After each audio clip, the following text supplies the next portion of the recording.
যারা এটা করেছেন তাদের প্রতি আমাদের বিনয়ী অনুরোধ, আপনারা এখান থেকে ফিরে আসুন। যারা যেখানে ছিল তাদেরকে পুনর্বহাল করুন। যদি না করেন তাহলে আপনারাই এক নায়কপন্থী শাসন ব্যবস্থা কায়েম করার জন্য এবং ফিসিবাদ ফিরিয়ে আনার জন্য আপনারা দায়ী থাকবেন। এ কাজ যারাই করবেন আমরা তাদেরকে সমর্থন করব না, আমরা এই কাজের নিন্দা জানাই এবং আমরা দাবি করি রাইট নাও, শুধু সাংবাদিক না, কোনো একটা সরকারি আধা সরকারি স্বায়ত্তশাসিত বেসরকারি প্রতিষ্ঠানের একজন পিয়নের উপরেও যেন সেই আঘাত না আসে।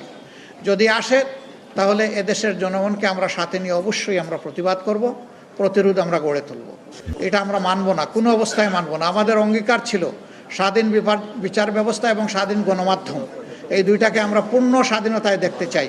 গণমাধ্যম তার মতো করে চর্চা করুক, জনগণ গণমাধ্যমের মেসেজ কীভাবে নেবে এটা জনগণের ব্যাপার।